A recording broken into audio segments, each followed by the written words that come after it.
시간 우리 마음을 정돈하시고 하나님 은혜를 지키시는 자 이 찬양으로 우리 주님 앞에 나아갑니다.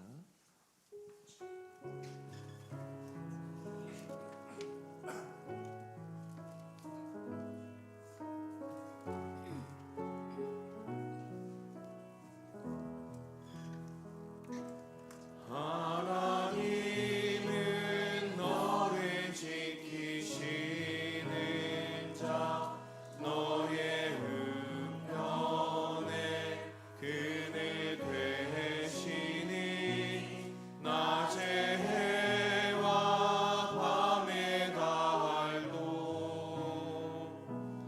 너를 해치 못하리. 하나님은 너를 지키시는 자 너의 환난을 면케 하시니 그가 너를 지키시리라. 너의 출입을 지키시리라. 눈을 들어 산을 보아라. 너의 도움 어디서 오나.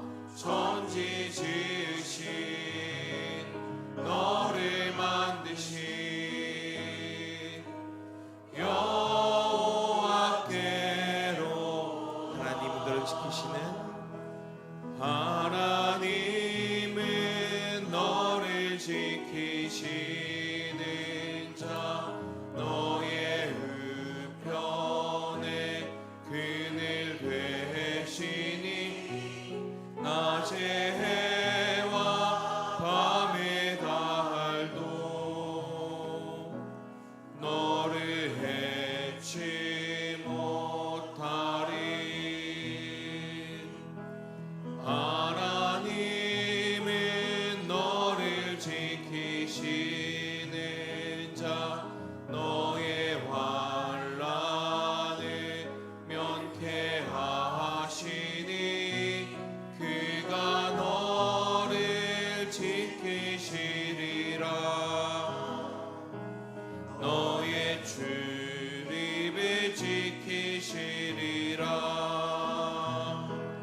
눈을 들어 산을 보아라. 너의 도움 어디서 오나. 천지 지으신 너를 만드신 여호와께로. 눈을 들어 산을 보아라. 눈을 들어 산을 보아라. 너의 도움 어디서 오나. 천지 지으신 너를 만드신 여호와께로다.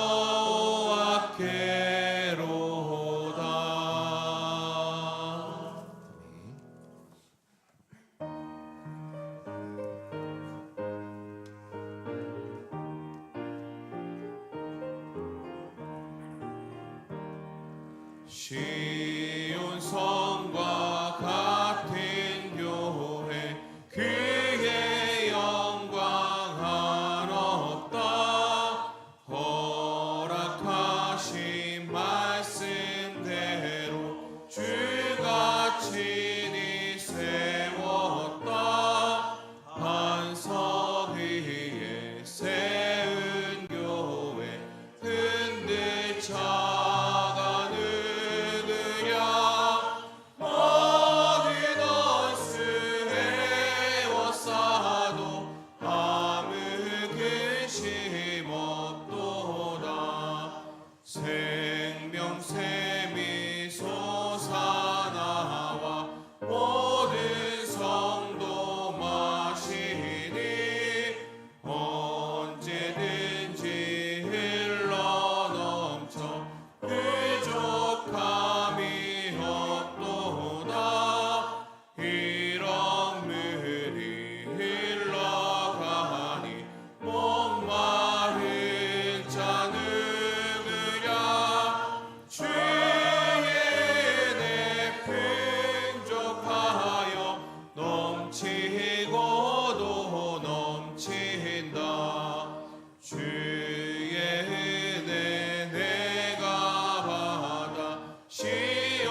함께 일어나셔서 완전하신 나의 주 찬양하겠습니다.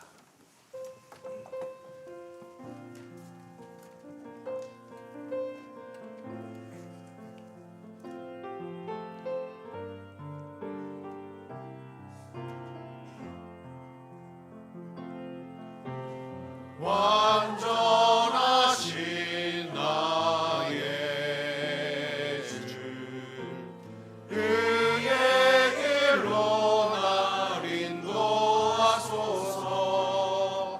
행하신 모든 일 주님의 영광 다 경배합니다.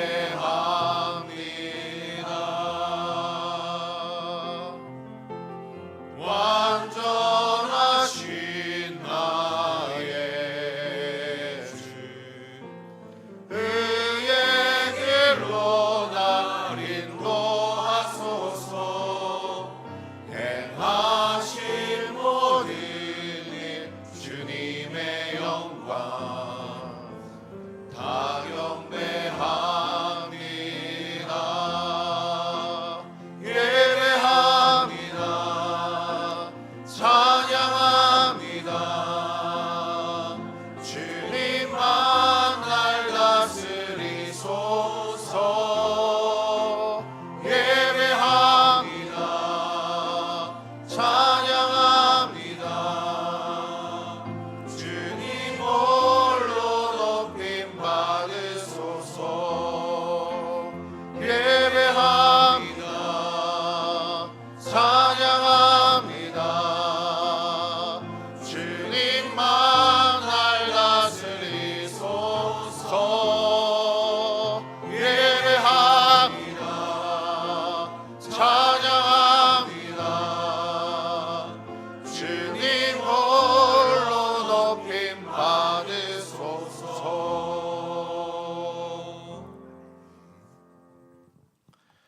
예수께서 세례를 받으시고 곧 물에서 올라오실새 하늘이 열리고 하나님의 성령이 비둘기같이 내려 자기 위에 임하심을 보시더니 하늘로부터 소리가 있어 말씀하시되 이는 내 사랑하는 아들이요 내 기뻐하는 자라 하시니라. 아멘.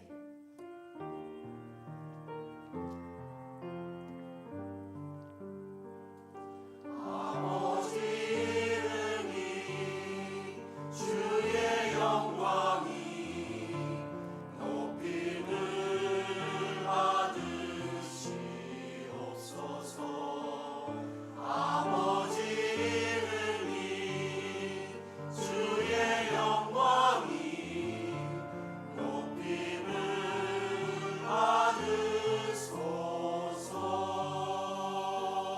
받으소서. 다 같이 찬송가 43장 찬양하시겠습니다.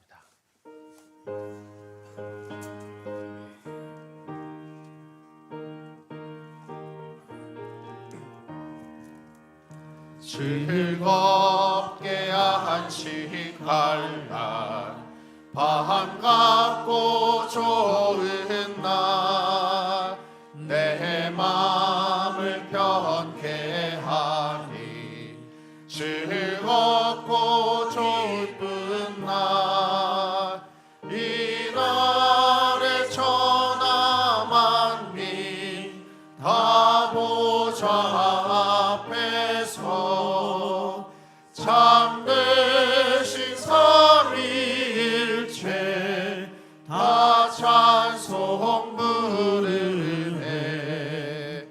이 날에 하늘에서 새 양식 내리네. 성회로 모이라고 종소리 울리네. 복음의 밝은 빛이 온 세상 비치며 또 영생물이 흘러 시원케 하시네. 이 주의 지킴으로 새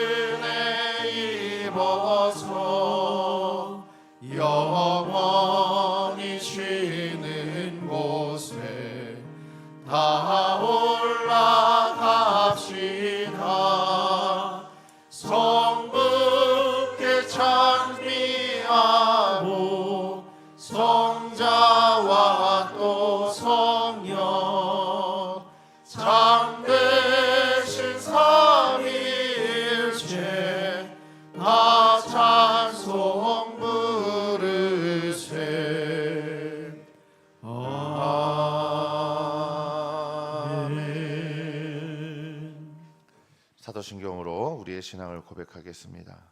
나는 전능하신 아버지 하나님 천지의 창조주를 믿습니다. 나는 그의 유일하신 아들 우리 주 예수 그리스도를 믿습니다. 그는 성령으로 잉태되어 동정녀 마리아에게서 나시고 본디오 빌라도에게 고난을 받아 십자가에 못 박혀 죽으시고 장사된 지 사흘 만에 죽은 자 가운데서 다시 살아나셨으며 그의 오르시어 전능하신 아버지 하나님 우편에 앉아 계시다. 거기로부터 살아있는 자와 죽은 자를 심판하러 오십니다. 나는 성령을 믿으며 거룩한 공교회와 성도의 교제와 죄를 용서받는 것과 몸의 부활과 영생을 믿습니다. 아멘. 다 함께 자리에 앉으셔서 성시교독하겠습니다. 교독문 121번입니다.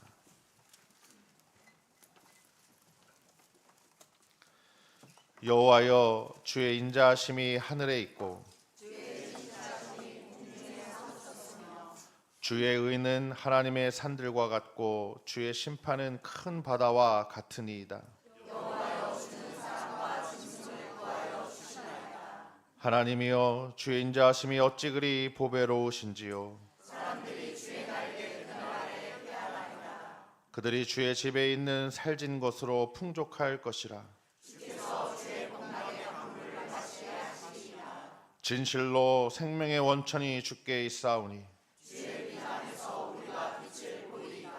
주를 아는 자들에게 주의 인자하심을 계속 베푸시며 아멘. 한 주간의 죄를 고백하는 참회의 기도하신 후에 신의준 안수 집사님 기도하시겠습니다. 주님 감사합니다. 한 주를 보내고 주의 존재를 나옵니다. 새해를 시작하고 또 벌써 열흘의 시간이 흘러갑니다. 첫 마음 우리들의 마음이 흔들리지는 않았는지요. 여전히 이전의 습관과 이전의 죄악을 버리지 못하고 한 주를 살아오지는 않았는지요. 아버지 이 시간에 저희들의 모든 것들을 내어놓사오니 긍휼히 여기사 용서하여 주시고 성령의 불로 태우시고 성령의 물로 깨끗이 씻어주셔서 거룩하고 흠없는 하나님의 백성 자녀로 다시 새롭게 담금질 되어지는 귀하고 복된 예배가 되게 주여 도와주시고 인도하여 주옵소서. 오늘도 주여 불쌍한 하나님 은혜가 필요한 주의 백성들이 이 추위를 뚫고 나왔습니다. 간절한 마음 가운데 그 위에 하나님 은혜를 더하여 주시고 하나님의 형상이 드러나는 거룩한 예배만 되도록 아버지 저희와 함께하여 주시고 인도하여 주시옵소서. 주님 도와주시옵소서. 거룩하시고 존귀하신 하나님 아버지, 만물의 주권자 되시는 주님의 은혜를 찬양하며 1월의 첫 달 주일 아침에 저희를 불러 모아 예배하게 하심을 감사드립니다.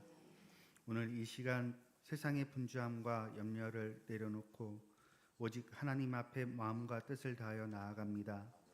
주님, 지난 한 주간의 삶을 돌아볼 때 말씀대로 살지 못하고 세상의 가치에 흔들렸던 우리의 연약함을 고백합니다. 우리의 교만과 무관심, 사랑하지 못했던 모습들을 용서하여 주옵소서. 예수 그리스도의 십자가의 보혈로 우리를 정결케 하시고 다시 주님 앞에 바로 서게 하여 주옵소서. 하나님 아버지, 우리 교회에 허락하신 새해의 비전 경건에 이르도록 연단하라는 말씀을 마음 깊이 새깁니다. 겉모습의 신앙이 아니라 날마다 말씀과 기도로 자신을 훈련하며 하나님을 경외하는 삶을 살게 하옵소서. 환경과 형편에 흔들리지 않고 가정과 일터와 교회에서 경건의 본을 보이는 믿음의 사람들이 되게 하여 주옵소서. 이 시간 드려지는 예배를 위해 성령님 충만히 임재하여 주시고 우리의 찬양과 기도를 기쁘게 받아 주옵소서.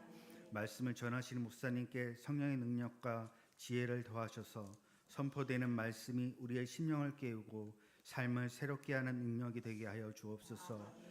주님, 이 교회를 붙들어 주옵소서.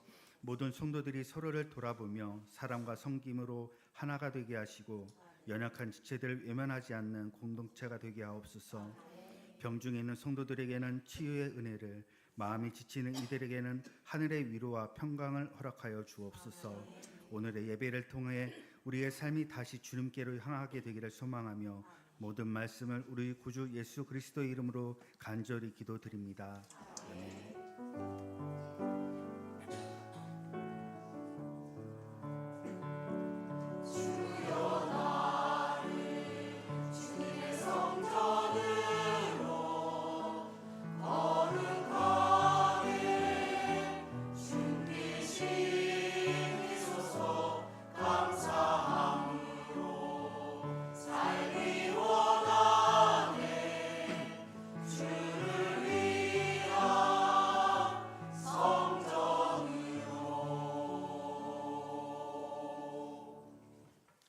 다 함께 찬송가 337장 찬양하시겠습니다.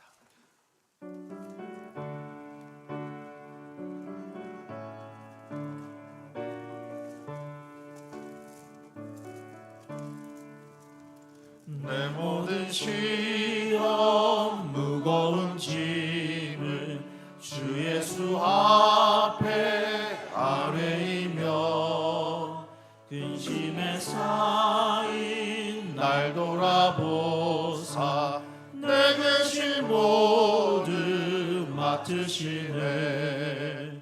무거운 짐을 나 홀로 지고 견디다 못해 쓰러질 때 불쌍히 여겨 구원해 주리. 은혜의 주님 오직 예수.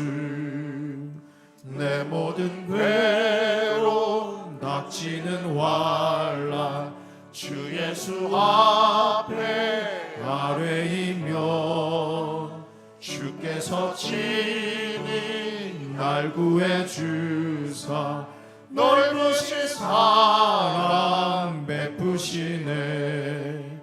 무거운 짐을 나 홀로 지고 견디다 못해 쓰러질 때 불쌍히 여겨 구원해 주리.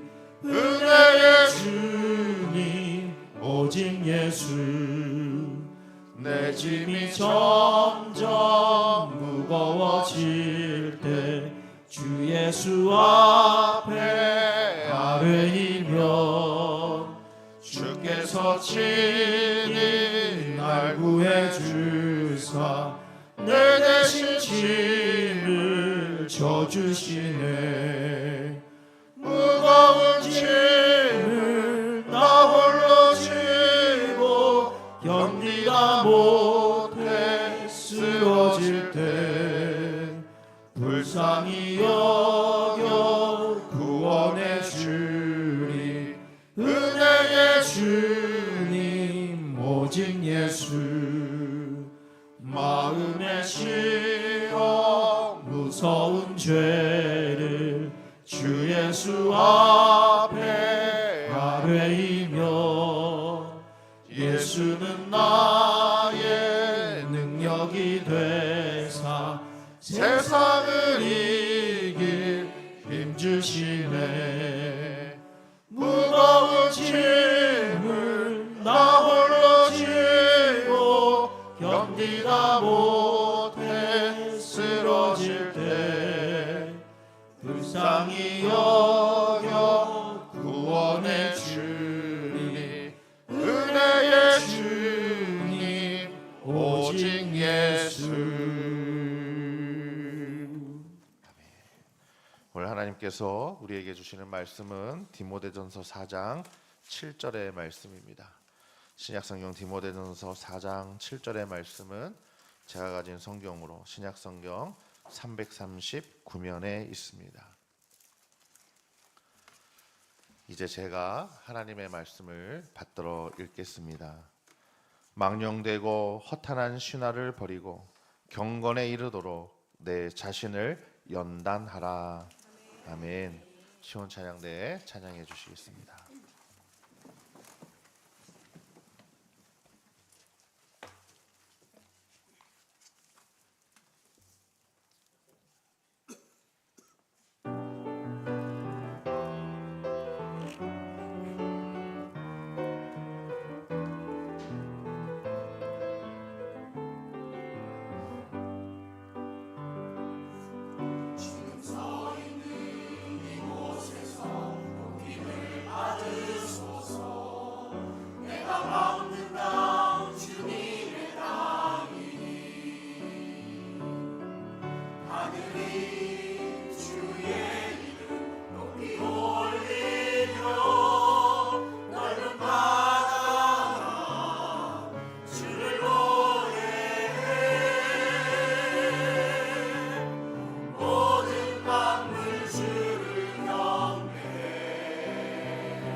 서 있는 이곳에서 높임을 받으소서.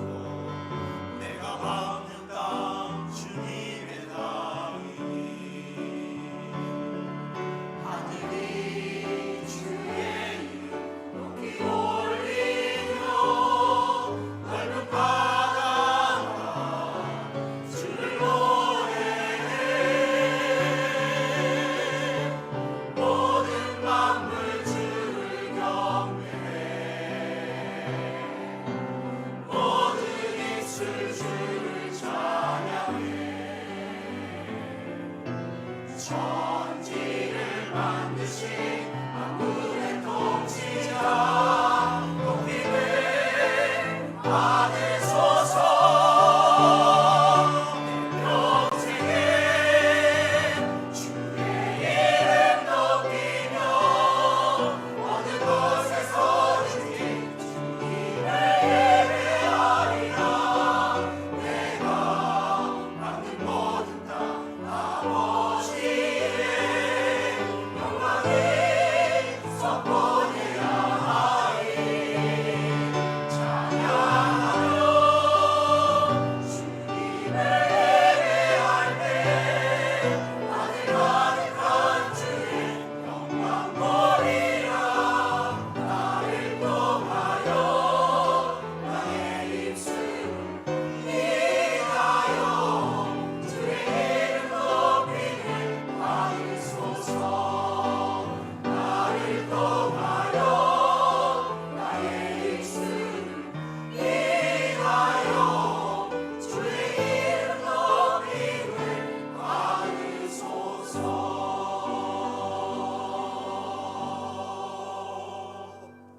아멘. 하나님께 영광의 박수 올려드리겠습니다. 내가 밟는 모든 땅에서 주를 예배하는 예배자로 살아갈 때 주님께서 영광 받으시고 저희들의 삶에 한없는 은혜로 함께하여 주실 줄로 믿습니다. 함께 인사하겠습니다. 고난을 이겨냅시다. 칭찬과 격려 하나님 말씀으로 연단합시다. 칭찬과 격려 하나님 말씀으로 연단합시다. 네. 어떤 일이든지 단기간이 아니라 오랜 기간, 시간을 지속해 나간다라고 하는 것이 쉽지 않죠. 그 사실만으로도 참 충분히 존중받아야 할 줄로 믿습니다. 그래서 어떤 직업을 아주 오랫동안 해온 사람을 우리가 뭐라고 부르죠? 장인이라 이렇게 부르기도 합니다. 중간에 얼마나 많은 그런 고비와 역경이 있었겠습니까? 이런저런 그런 이유로 멈추고 싶을 때가 또 분명히 아마 있었을 겁니다. 그럴 때마다 지혜롭게 극복해 나갔기에 지나간 세월을 이렇게 되돌아보며 뿌듯하고 자랑스럽게 바라볼 수 있습니다. 우연히 이 짱구는 못 말려, 그걸 아세요? 짱구는 못 말려? 네. 그 주인공 짱구 역할을 하신 이 성우 분의 인터뷰를 이렇게 보게 됐어요. 이 놀랍게도 이분이 짱구만 하신 게 아니었더라고요. 저희 어린 시절의 추억의 모든 애니메이션 개구리 왕눈이. 네, 하시는 분은 이제 저랑 세대가 비슷한 거예요. 아기 공룡 둘리. 별로 안 놀라시네. 둘리도 이분이 하셨더라고요. 또. 그럼 나라라 슈퍼보드 아세요? 손오공. 네. 인기 애니메이션 주인공 목소리를 이 짱구 역할을 하신 성우께서 다 도맡아 해오셨더라고요. 이 성우분의 나이가 80세였어요. 깜짝 놀랐습니다. 얼굴을 보니까 인터뷰하는데 얼굴을 보니까 전혀 그렇게 보이지 않는데 80세라고 하시더라고요. 짱구를 26년간 해오셨대요. 한결같이 그 짱구 목소리를 들려준 비결이 뭐냐 이렇게 물어보니까 그냥 일상을 짱구같이 살아온 덕분이다 이렇게 말했습니다. 그만두고 싶었을 때도 분명히 있었고 또 80세다 보니까 건강상의 어려움을 겪은 때도 있었겠죠. 그래서 또 잠깐 못할 때도 있었대요. 그래서 이제 그만 해야 되나 보다라고 했었지만 많은 사람들의 응원과 격려, 또 지지로 잘 극복해낸 결과가 이렇게 데뷔 60주년을 맞이하게 되었다라고 이야기했습니다. 여러분 60년을 사는 것도 쉽지 않잖아요, 그죠? 아직 60년 다 안 사신 분들 저를 포함해서 계실 텐데 참 쉽지 않은데 한 직업에 어떻게 60년을 종사할 수 있었을까 이런 생각을 이제 해보게 되었습니다. 많은 사람들에게 어릴 적 추억의 주인공으로 위로와 기쁨을 주었기에 여전히 순수한 목소리로 계속해서 짱구로 살고 싶습니다라고 그렇게 말할 수 있는 것은 아니었을까요? 실제로는 할머니이지만 짱구의 목소리로 인생을 쉽게 포기하지 말고 열심히 살라고 그렇게 전하는 메시지는 울림을 주기에 충분했습니다. 그녀의 쿨한 한마디를 소개합니다. 왜 그만둬요? 그 순간만 잘 참고 지나가면 돼요. 한자어로 연단이라고 하는 글자를 보게 되면요, 그 연자는 보여주시죠. 연자는 쇠를 분리다 또는 몸과 정신을 단련하다라고 하는 뜻이에요. 이 연자가 저렇게 생겼습니다. 저런 형상으로 글자가 만들어진 거죠. 첫 번째로 쌓아놓은 장작더미에 불을 붙인다라고 하는 뜻입니다. 재련이나 용해가 본래 의미였어요. 그러다가 장작더미에 쇠를 녹여서 담금질한다라고 하는 그런 의미를 전달하게 되었습니다. 됐습니다. 두 번째로 몸과 정신을 단련하다라고 하는 뜻도 있어요. 그래서 이는 여러 번 담금질해야 좋은 품질의 쇠가 만들어지는 것처럼 사람의 신체 그리고 정신력도 오랜 단련을 통해서 그렇게 강해진다라고 하는 의미의 비유됐기 때문입니다. 연자가 저런 뜻이라면 이제 단자는 또 비슷한 뜻입니다. 결국 쇠를 두드려 단련하다라고 하는 뜻이고, 이 단자는 이제 대장장이의 일을 가리키기도 합니다. 그럼 대장장이의 실력은 여러분 뭐에 좌우될까요? 얼마나 강한 제품을 잘 만들어낼 수 있느냐, 아주 단단한 철로 된 제품을 잘 만들어내느냐에 따라 달라지겠죠. 쇠가 단단하면서도 부러지지 않아야 되고 이가 빠지지도 않는 좋은 물건이 되려면 담금질 기술이 중요하다라고 합니다. 쇳덩이를 화로에 넣어 달구고 또 해머로 이렇게 두드려 불리고 또 적당히 날을 세운 뒤에는 물에 담갔다가 또 다시 달구고 또 때로는 기름통에 넣어서 식히는 그러한 과정을 통해서 단단한 제품이 만들어집니다. 담금질의 비법은 마치 음식 조리 비법과 같아서 오랜 숙련된 과정에서 자신만의 노하우를 그렇게 터득하게 되는 거겠죠.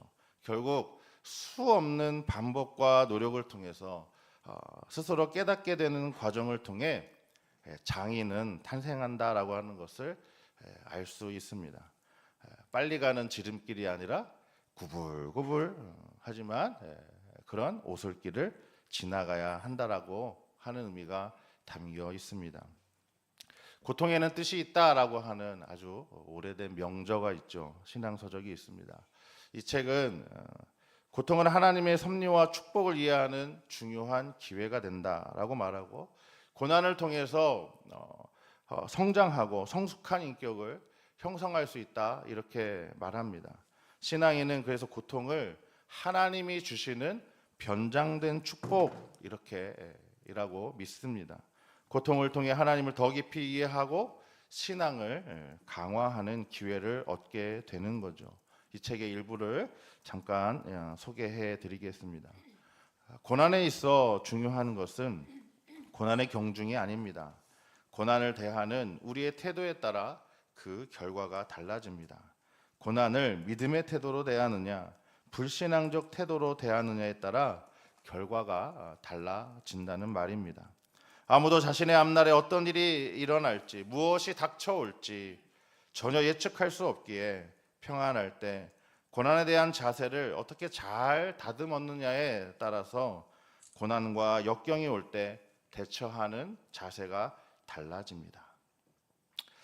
그래서 모든 고난의 책임을 하나님께 전가하는 태도, 또 아니면 그 고난에서 도피하려고 하는 도피주의적인 태도는 고난의 준비가 되어 있지 않는 불신앙적인 태도라 말합니다.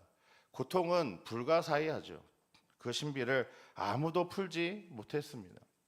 고난의 문제를 해결하고자 종교마다 갖가지 해결책을 추구했습니다. 먼저 힌두교는요, 전생의 죄값대로 이 세상에서 고난받는다라고 하는 인과응보의 교리로 사람들을 비참하게 구속합니다. 제가 인도에 오래 살았잖아요. 1년을 살았는데 여전히 카스트 제도의 굴레 아래서 사람들이 그렇게 살아가죠.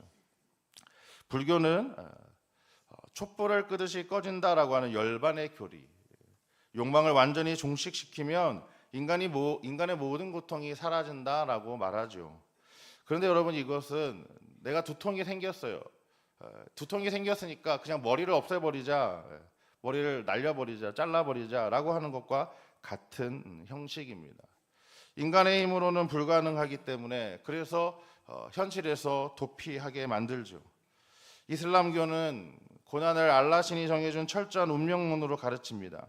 신이 너를 그렇게 만들어 주었으니 그냥 불평하지 말고 그대로 받으라라고 하는 식의 숙명론을 가르칩니다.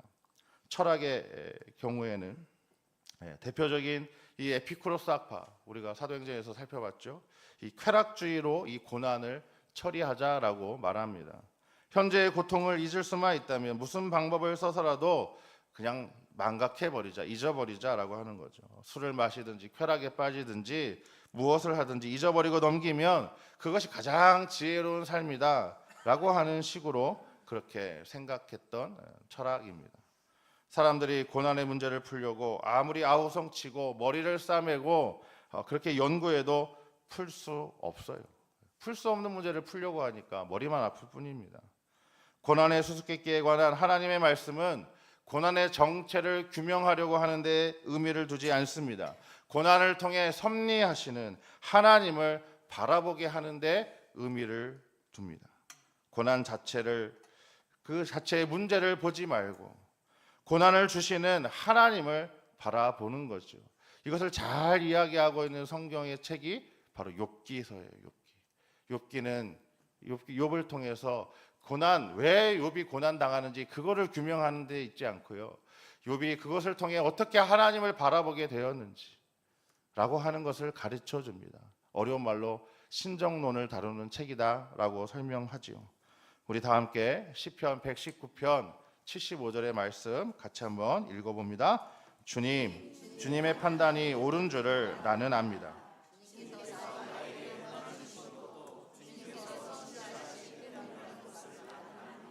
아멘. 주님께서 옳다라고 하는 것을 안다라고 시편 기자는 그렇게 고백하면서 고난을 주신 것도 주님께서 진실하셔서라고 한다라고 나는 알고 있다. 참 위대하고도 어려운 고백이죠. 쉽지 않은 고백을 시편 기자는 우리에게 들려줍니다. 우리가 어떤 고난을 당할 때 여러분, 고난 자체에 여러분 너무 눈을 돌리지 마시고 그 배후에서 일하시는 하나님을 만나는 통로로 그렇게 삼아 가시기를 부탁을 드립니다.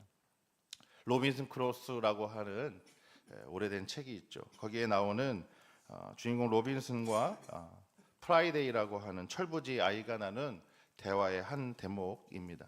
프라이데이가 이렇게 로빈슨에게 묻습니다. 하나님은 굉장히 전능하시고 능력이 많으시다고 하셨죠? 로빈슨이 대답합니다. 아, 그렇지. 그렇고 말고.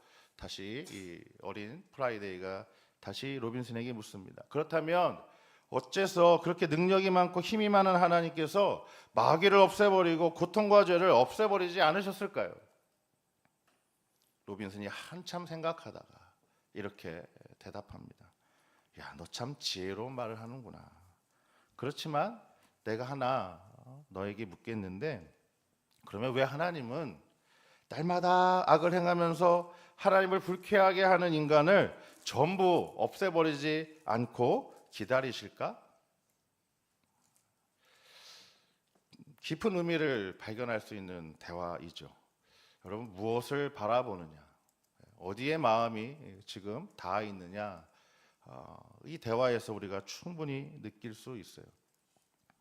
하나님이 이 땅 위에 고통을 남겨놓으시고 질병과 무수한 비극들을 남겨놓으신 그 신비를 철부지 같은 그런 아이 같은 우리가 다 알 수 없다라고 하는 거죠. 다만 그것을 허락하신 하나님을 믿음으로 여전히 신뢰하는 길밖에는 다른 도리가 없습니다. 하나님을 신뢰하는 믿음만 있다면 고난은 예방될 수도 있고 또 개선될 수도 있으며 또 극복할 수도 있습니다. 하나님은 모든 고난을 성도의 유익을 위해서 선용하시는 분이십니다. 첫째로 우리를 깨닫게 하시는데 선용하십니다. 시편 119편 67절입니다. 같이 읽습니다. 고난 당하기 전에는 내가 그릇 행하였더니 이제는 주의 말씀을 지키나이다.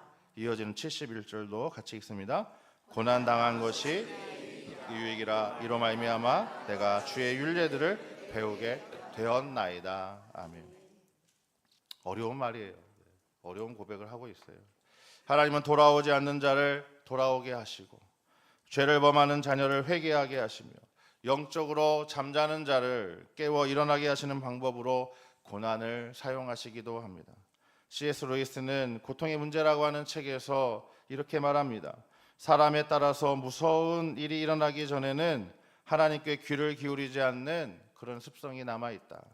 그러므로 고통이라고 하는 것은 귀머거리에게 알아듣도록 하는 하나님의 확성기다 라고 했습니다.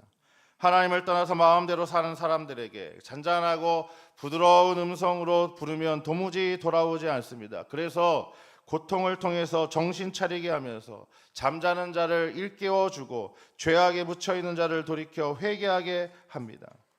때문에 고난은 문제가 아니라 오히려 우리에게 기회가 될 수 있는 거예요. 여러분, 성경 읽으실 때 너무 기적 좋아하지 마세요. 하나님 얼마나 급하시면 그렇게까지 하시겠어요? 저는 기적 그래서 별로 좋아하지 않습니다. 제게 일어나는 기적은 하나님 너무 급하셔서 저를 정신 차리게 하려고 보내시는 SOS 신호라고 하는 것을 저는 알기 때문에 그렇습니다. 두 번째, 고난은 하나님의 자녀다운 인격을 형성하는데 절대적인 요소가 됩니다. 앞서 시편 기자는 고난당하기 전에는 그릇 행하였다라고 그렇게 고백합니다. 67절의 말씀이었죠. 하나님 말씀에 귀를 기울이지 않았고 하나님의 뜻대로 살려고 하지 않았습니다. 그러나 고통을 통해서 멍에를 메고 주님을 따르는 길을 배우게 되는 거죠. 예수님처럼 자기를 부인하고 자기 십자가를 지고 따라갈 때 그 인격이 하나님의 자녀답게 형성됩니다. 욥기 23장 10절의 말씀입니다. 같이 읽습니다. 그러나 내가 가는 길을 그가 아시나니 그가 나를 단련하신 후에는 내가 순금같이 되어 나오리라. 아멘. 우리 잘 아는 말씀이죠. 여러분, 대장장이가 금을 연단할 때 순금이 되었는지 아는 방법이 있다고 합니다. 금 속에서 자기 얼굴을 볼 수 있을 때까지 금을 이렇게 단련한 다음에 비춰보는 거죠. 그 금 속에서 자기 얼굴을 볼 수 있을 때까지 연단해야 순금이 된다라고 합니다. 얼마나 많이 그러면 연단해야 되는 거예요. 두드려야 되는 거예요. 불순물이 섞여 있는지 알아보려고 하는 방법은 그 속에 비치는 자기 얼굴이 얼마나 정확하게 잘 보이느냐를 가지고 결정한다고 합니다. 하나님은 고난이라고 하는 연단을 통해 찌꺼기는 없애고 깎을 것은 깎으시고 버릴 것은 버리도록 한 뒤에 그 하나님의 형상을 그 인격에서 찾으십니다. 죄로 물든 불순물을 다 제거해야 가려진 하나님의 형상이 드러날 수 있습니다. 이사야 48장 10절의 말씀입니다. 같이 읽습니다. 보라, 내가 너를 연단하였으나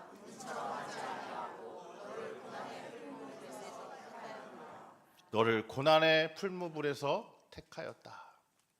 고난의 용광로 속에서 원하는 형태가 될 때까지 그렇게 달구고 두드리기는 그런 과정을 반복합니다.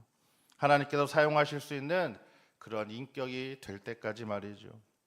여러분, 예수님이 시험받아 고난당하신 것은요, 시험받는 자들을 능히 도우시기 위함이다라고 히브리서 기자는 그렇게 말했습니다.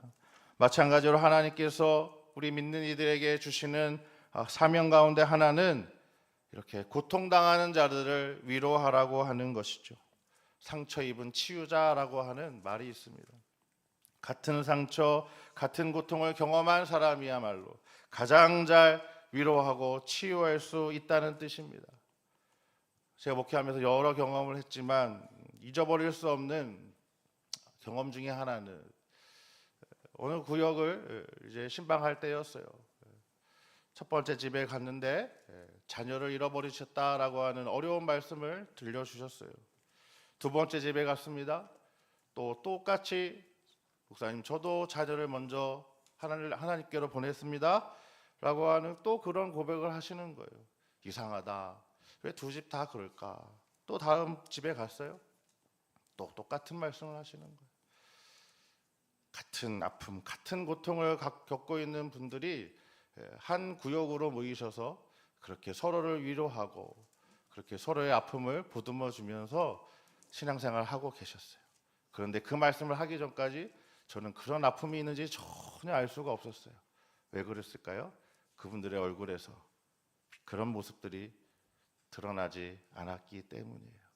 고통을 서로 보듬어 주면서 같이 나눠주면서 어떻게 해요? 극복하고 계셨어요. 이겨내고 계셨어요.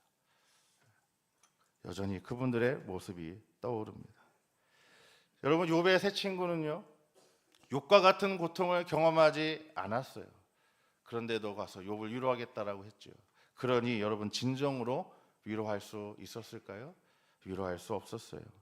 동병상련이라고 하는 말처럼 여러분, 아파본 사람이 같은 아픔을 겪는 사람의 아픔을 알고 위로할 수 있는 겁니다. 예수님의 위대함이 성육신에 있는 이유이기도 하죠. 인간이 되어 인간의 모든 삶을 친히 겪으시고 삶의 모범을 보여주셨습니다. 그러니 그저 그 예수님을 우리는 따라가기만 하면 되는 겁니다. 고난을 회피하고 안일한 길을 통해서 여러분, 그리스도의 사랑을 전할 수 없습니다. 고난의 유익을 통해 하나님의 자녀다운 인격을 형성할 때만이 가능합니다. 고난을 겁내지 말고 불안하게 생각하지 말아야 하겠습니다.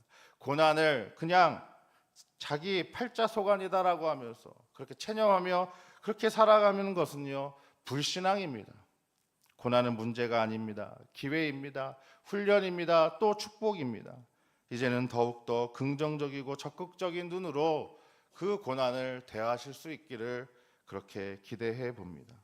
우리에게 찾아오는 고통이야말로 경건에 이르는 가장 좋은 연단의 통로라고 하는 이 사실을 붙들고 오늘 말씀을 다시 한번 같이 읽어보겠습니다.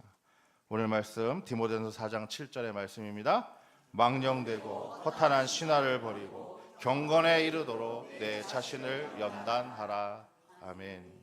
경건에 이르도록 내 자신을 연단하라. 바울은 당시 운동선수의 모습에 빗대어서 이 말씀을 설명해 주고 있습니다. 참된 경건은 하루아침에 이루어지는 것이 아니라는 거죠. 운동선수처럼 지속적인 그런 훈련을 통해서만 얻을 수 있다, 이룰 수 있다라고 권면합니다. 여러분, 반짝 잘하는 운동선수가 되고 싶으세요? 아니면 꾸준히 오랫동안 잘하는 그런 운동선수가 되고 싶으세요? 누구라도 후자를 택할 것이죠. 여러분, 그 차이는 타고난 재능이라기보다 꾸준한 노력에 있습니다. 힘겨운 고비를 잘 견디고 버텨낼 수 있는 끈기와 인내가 있느냐 없느냐에 달려 있겠죠. 또 누가 강제로 시켜서 억지로 하느냐 그렇지 않느냐에 달려 있겠죠. 스스로 동기부여가 되어서 내가 그렇지 내 힘으로 자율적으로 누가 시키지 않아도 그렇게 해나가려고 하는 성실함에 있을 겁니다. 끊임없이 자발적으로 훈련하는 선수를 이겨낼 재간은 없습니다. 영적 훈련도 마찬가지입니다. 목사님이 강조하니까 또 누가 시키니까 그래 좀 할까? 그래가지고는 그때뿐일 거예요. 내가 스스로 내 힘으로 내가 정말로 하나님 좋아서, 정말 하나님 알고 싶어서, 하나님을 더 깊이 만나고 싶어서 그렇게 훈련하시는 것이 맞겠죠. 성경은 자기 자신을 연단하는 그 과정을 이렇게 소개해 주고 있습니다. 첫 번째, 칭찬으로 연단하라라고 하는 말씀을 우리에게 들려줍니다. 잠언 27장 21절의 말씀입니다. 같이 읽습니다. 도가니로 은을, 풀무로 금을, 칭찬으로 사람을 단련하느니라. 칭찬으로 사람을 단련한다라고 말합니다. 어린 자녀에게 여러분 무엇인가를 가르칠 때를 한번 생각해 보시기 바래요. 우리 일부 예배에 또 이렇게 어린 자녀들이 있잖아요, 그렇죠? 네. 우리 유리 형제도 있고 저 위에 또 우리 또 새로운 친구들이 또 올해부터 있는데, 저 자녀들에게 여러분 뭘 가르친다라고 한번 생각해 보세요. 여러분 단 한 번에 우리 어린 자녀들이 잘 해낼 수가 있을까요? 없죠. 덜어는 실수도 할 거예요. 또 방법을 습득하는데 또 차이가 있을 겁니다. 또 늦을 수도 있어요. 똑같은 시기에 척척 다 잘해낼 수는 없는 노릇입니다. 각각의 속도와 때가 있습니다. 아이마다 배변을 가리는 것을 가릴 때 보면 더디게 하는 친구도 있습니다. 다른 아이보다 때로는 말을 더디게 늦게 하는 경우도 있습니다. 여러분 자전거를 배운다고 해보시죠. 여러분 한 번에 잘 타신 분도 물론 있겠지만 천부적 재능을 갖고 계셔서 대부분은 어떻게 합니까? 여러 번 넘어지고 나서야 중심과 균형 잡는 법을 배우게 마련이죠. 어떤 이는 그때 넘어질 때 충격이 너무 커서 다시는 자전거 안 배울 거예요, 이렇게 선사례를 치는 사람도 있죠. 어릴 때 서예를 배운 적이 있었습니다. 바르고 예쁜 글씨를 쓰기 위해서 같은 획을 계속해서 계속 똑같은 것을 여러 차례 반복해서 써야 했습니다. 여러분 어리고 취약할수록 채찍보다는 당근을 주는 것이 맞습니다. 칭찬은 고래도 춤추게 한다는 말이 있지요. 여러분 충분히 칭찬을 많이 해주어야 합니다. 자녀 교육을 할 때 부모가 자주 쓰는 말을 여러분 스스로 한번 점검해 보셨으면 좋겠습니다. 분명히 주로 쓰는 말이 있습니다. 그것이 칭찬과 격려의 언어인지 여러분 한번 꼭 살펴보시기를 그렇게 부탁을 드립니다. 부모와 어른의 말 한마디가 때로는 비수가 되어서 꽂혀서 어떤 한 아이의 인생을 내내 괴롭힐 수가 있어요. 비관과 절망 속에서 보낼 수 있어요. 그 부모에게 인정받으려고 그 한마디를 바꾸려고 애쓰며 살아가는 아이들이 있습니다. 사춘기 이전에 자아가 형성되기 전까지 여러분 충분히 긍정적인 칭찬과 격려 속에서 건강한 인격을 그렇게 가질 수 있도록 해야 합니다. 사실 그리스도인들은요 서로 격려하라고 하는 명령을 받았어요. 말은 사람에게 깊은 영향력을 끼치게 마련입니다. 우리는 말을 통해 어떻게 다른 그리스도인들을 격려할 수 있는지를 생각해 보아야 합니다. 신앙 공동체는 더욱 그래야 합니다. 세상에서 상하고 지쳐 찾아온 이들을 향해서 똑같이 왜 그것밖에 못하냐고, 왜 그것밖에 안 되냐고 그렇게 비난해서는 곤란합니다. 정죄의 언어가 아니라 사랑과 용서의 언어가 더 많아져야 합니다. 정죄의 언어가 아니라 사랑과 용서의 언어가 우리의 입술에 더 많이 가득해야 합니다. 서로의 사정을 헤아리고 이해하려고 하는 태도를 먼저 보여야 돼요. 그냥 눈에 보이는 것 가지고 금방 판단하면 안 됩니다. 무슨 사정이 있었겠지, 이런 마음이 우리 안에 좀 있었으면 좋겠어요. 오죽하면 그랬을까 라고 하는 마음이 먼저 있으면 얼마나 좋을까요? 특히 초보 신앙의 경우에 더욱 그렇죠. 진심 어린 환대로 맞이해야 합니다. 의심의 눈초리, 엄격한 충고는요 여러분 10번 중에서 한두 번이면 충분합니다. 말은 사람을 격려하거나 낙심시킬 수 있습니다. 거칠의 말은요 유익이 없습니다. 죽이는 말은 사람을 낙심시킵니다. 살리는 말은 그러나 그 사람을 격려하죠. 우리는 말을 통해 긍정적인 영향력을 끼치는 법을 서로 배워야 합니다. 이것은 사실 자기를 존중하고 하느냐 그렇지 않느냐 하는 자존감과 비례하기 마련이에요. 여러분 그러니 혹 상대의 말 때문에 상처받지 마시기를 바랍니다. 건강한 사람은요 그것을 구분합니다. 여러분, 독을 내뿜는 말은요, 이미 그 사람 내면에 독이 가득 찼다라고 하는 것을 의미하니까. 누군가가 나에게 그런 말을 해요. 그러면 여러분 이렇게 생각하세요. 그 독에 상처받지 마시고, 아이고 저 사람 안에 독이 가득하구나, 안 됐구나. 긍휼의 마음을 가지셔서 오히려 위로하시고 오히려 기도하실 수 있는 그러한 여러분들 신앙인이 되시기를 부탁을 드립니다. 두 번째입니다. 우리 시편 26편 2절의 말씀을 읽습니다. 시작. 여호와여,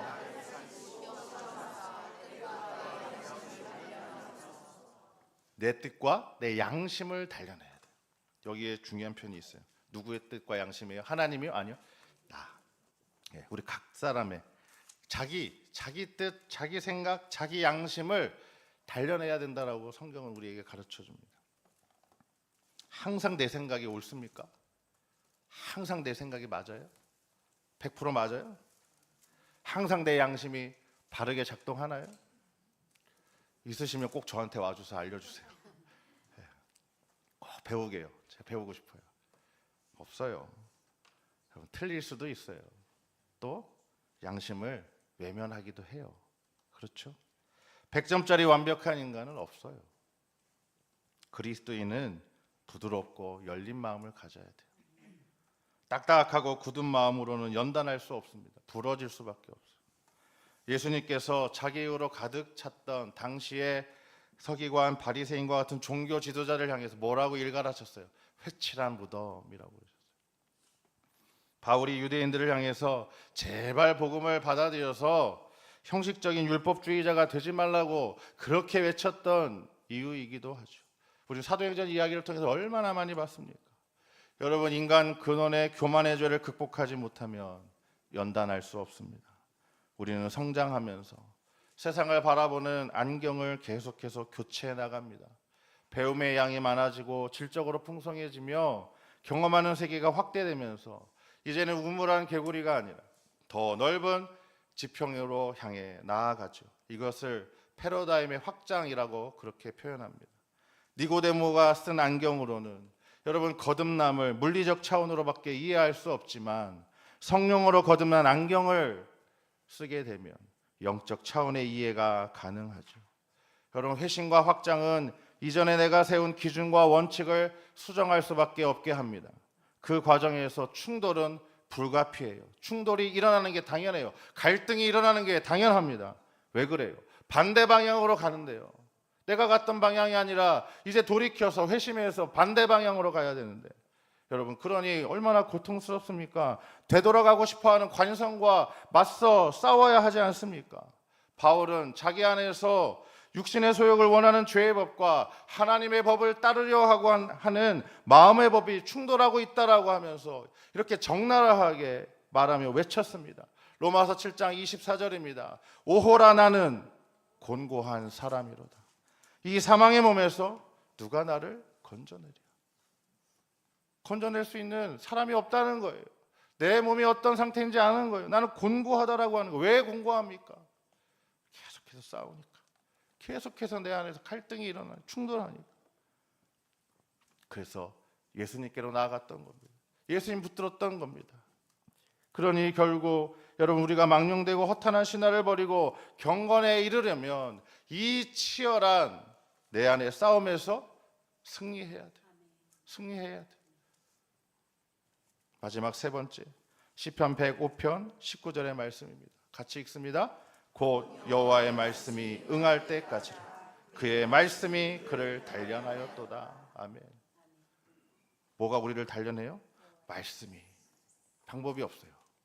우리를 최종적으로 우리를 연단할 수 있는 방법은 칭찬도 내가 버리는 것도 아니라, 내 생각을 버리는 것도 아니라 말씀 붙드는 거다라고 말합니다. 최종적으로 말씀을 붙들어야 돼요. 바울도 말씀을 붙들었기 때문에 가능했던 거죠. 순결한 하나님의 말씀으로 옛자의 구습을 극복해야 하겠습니다. 바울은 디모데에게 말씀과 기도로 형제를 깨우치면 그리스도 예수의 좋은 일꾼이 될 것이다 라고 말합니다.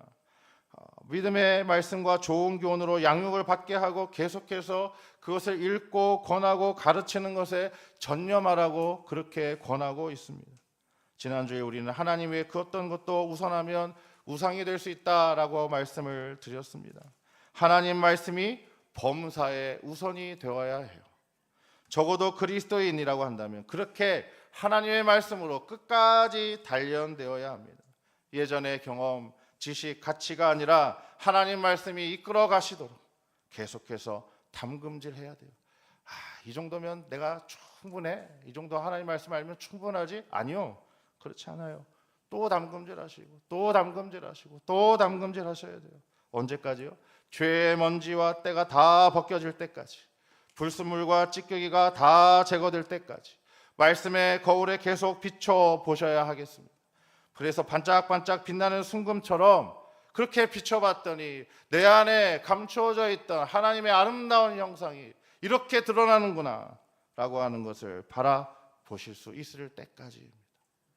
여러분, 그 모습을 바라보시는 하나님은 얼마나 흐뭇하시겠습니까? 경건에 이르는 연단의 과정은 진정한 행복을 찾아가는 그런 신앙의 여정입니다. 서로 함께 도우세요. 혼자서 할 수 없어요. 함께 하시길 바랍니다. 그리고 기쁨으로 그렇게 행하시기를 권면합니다. 칭찬과 격려로 자기 뜻과 양심을 말씀으로 계속해서 단련해 가시기를 주님의 이름으로 권면드립니다. 기도하겠습니다.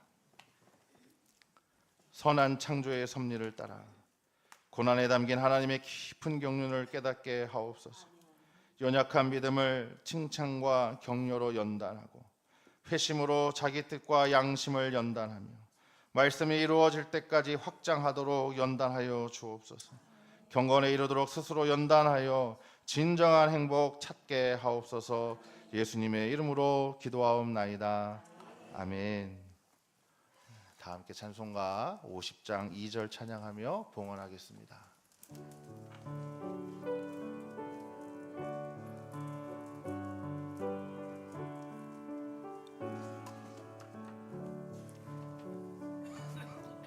내게 있는 모든 것을 겸손하게 드리네. 세상 욕심 멀리하니 나를 받아주소서. 주께 드리네. 주께 드리네. 사랑하는 구주 앞에 모두 드리네.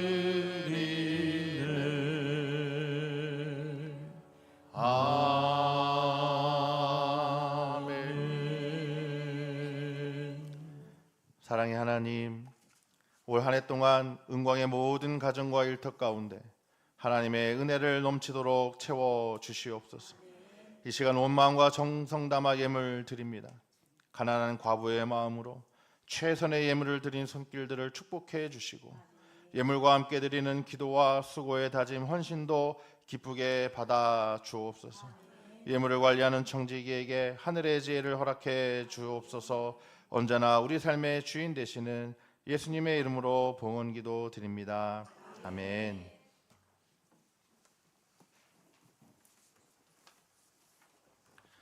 교회 소식 전해드리겠습니다. 우리 지난주 등록하신 새 가족 이름 올려드렸습니다. 위에서 기도해 주시면 감사하겠습니다.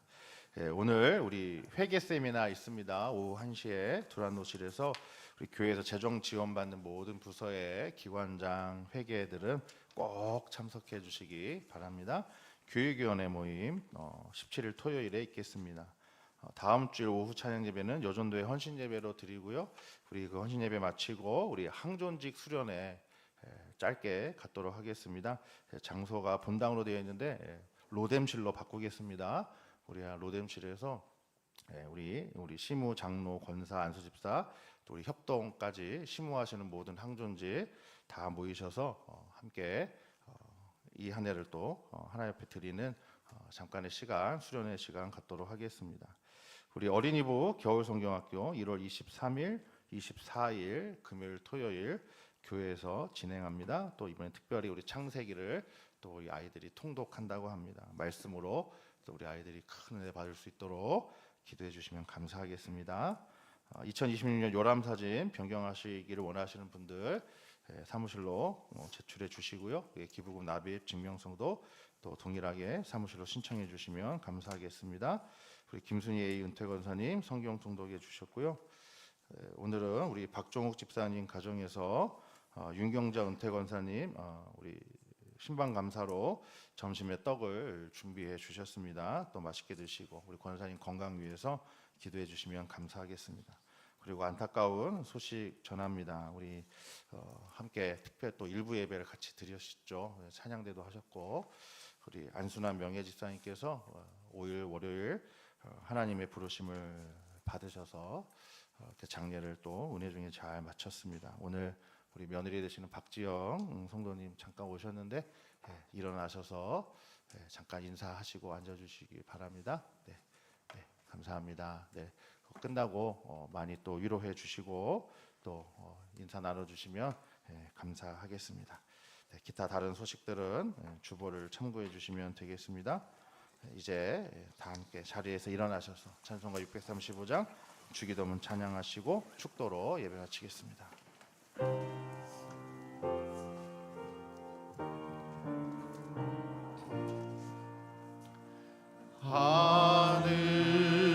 하늘에 계신 아버지 이름 거룩하사 주님 나라 임하시고 뜻이 이루어지리라.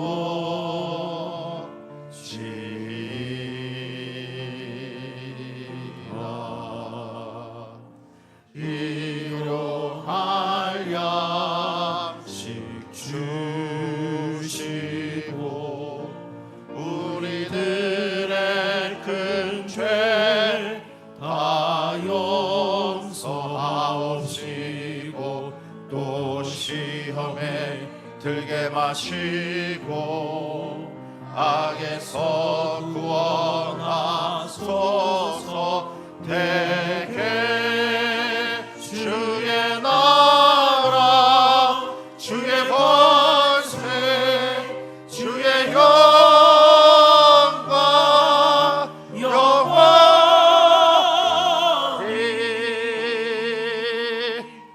아멘.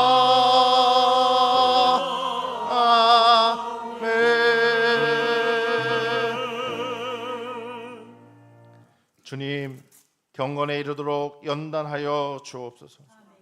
고난의 유익을 깨닫고 주의 자녀다운 인격을 형성하게 하옵소서. 어리고 약한 신앙을 칭찬과 격려로 연단하게 하옵소서. 회심으로 자기 뜻과 양심을 주의 말씀으로 날마다 단련하게 하옵소서. 경건에 이르도록 스스로 연단하여 하나님의 빛나는 형상이 드러나게 하옵소서. 마음이 상한 자를 고치시고 세상 염려 근심으로 얽매인 자에게 자유를 주옵소서. 학업과 직장 여러 사정으로 터져 있는 자녀들을 기억하시고 돌보아 주옵소서. 원치 않는 질병으로 고통당하는 환우들에게 긍휼의 은혜 베푸시사 속히 회복시켜 주옵소서. 새해 다짐과 결단을 기도로 바꾸고 믿음의 고백이 되게 하옵소서. 어지럽고 어수선한 세상 곳곳에 평화의 복음이 울려 퍼지게 하옵소서. 하나님을 기쁘시게 사람을 행복하게 세상을 아름답게 만드는 교회 되게 하여 주시옵소서. 이제는 우리 구주 예수 그리스도의 은혜와 하나님 아버지의 다함없는 사랑과 보혜사 성령의 위로 교통하심이 경건에 이르도록 스스로 연단하여 하나님의 빛나는 형상 드러내기로 다짐하는 이 시간 예배한 우리 모두 위에, 가정과 일터 위에, 사랑하는 은광 공동체와 이 나라와 이 세계 위에 지금부터 영원까지 함께 하시기를 간절히 축원하옵나이다. 아멘.